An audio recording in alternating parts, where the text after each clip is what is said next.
Hey guys, what's up? It's St. Victoria, and this is the Reddit Rabbit Hole episode 2.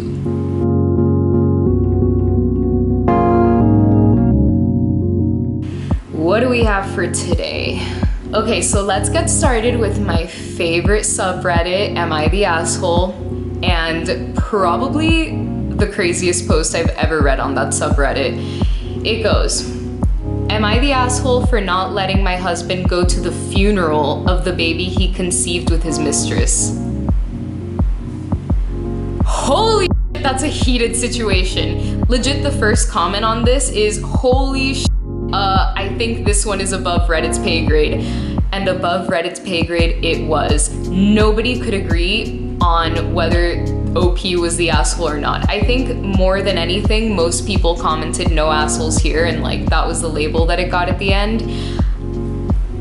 But listen to the backstory. OP's husband cheats on her, has a baby with the mistress.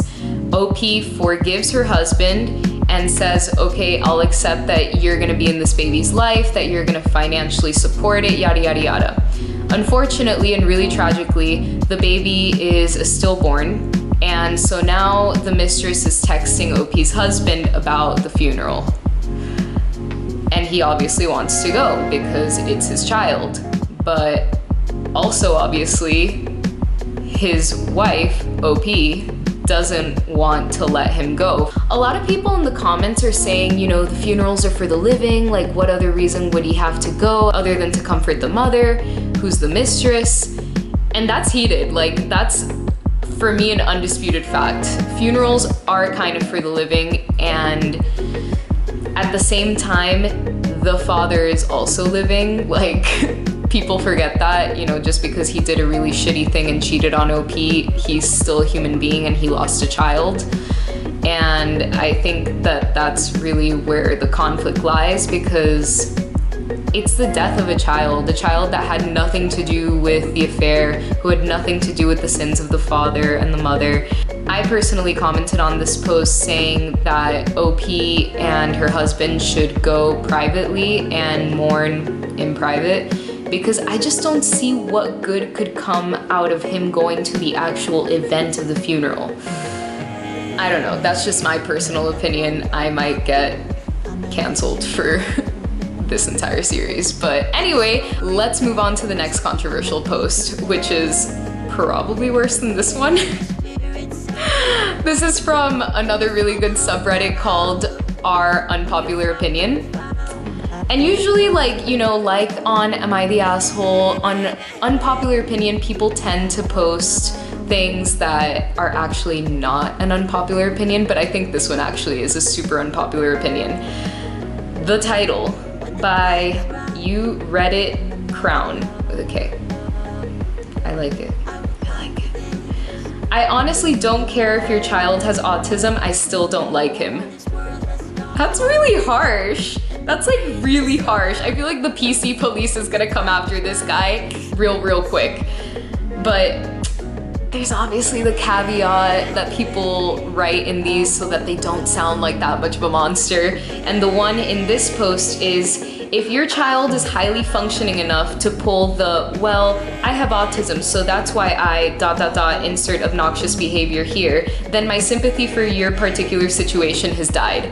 I guess that's true, but at the same time, it's like maybe that's a line that they've been taught to say and they don't actually understand what that means. Like, just because somebody is telling you, oh, I'm on the spectrum, that's why I'm acting this way, like, they may have just been taught to say that. They might not actually be able to control whatever obnoxious behavior they're doing, regardless of whether they muster up the ability to tell you, I have autism, this is why I'm behaving this way.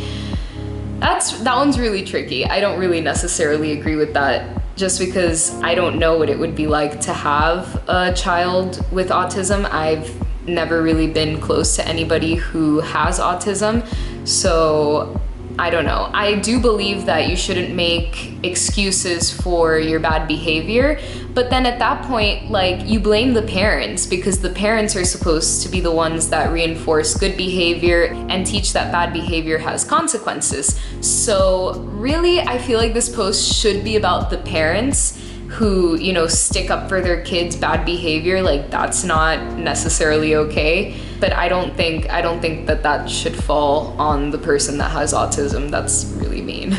Next post. Oh my God, this one is crazy. I'm a 28-year-old woman and every boyfriend I've had for the past 9 years has died. I feel cursed and don't know how to or if I can ever move on. Girl, I would literally never move on. The first partner was when she was 18 and he died in a car accident. Her second boyfriend was when she was 21 and he died from a work injury. Then 10 months after he died, at 24 years old, she was with someone who was then randomly killed. And fast forward 2 years to 27 years old, and she meets a new boyfriend who died because of colorectal cancer. What the?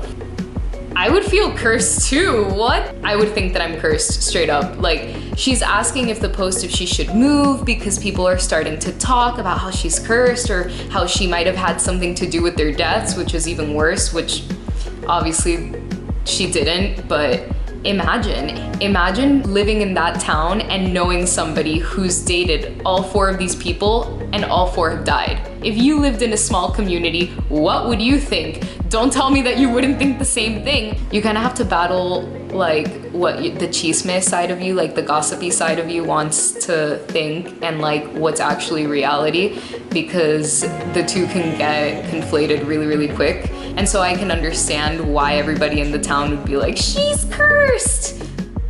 Low-key, I would probably think it too, even if it wasn't true.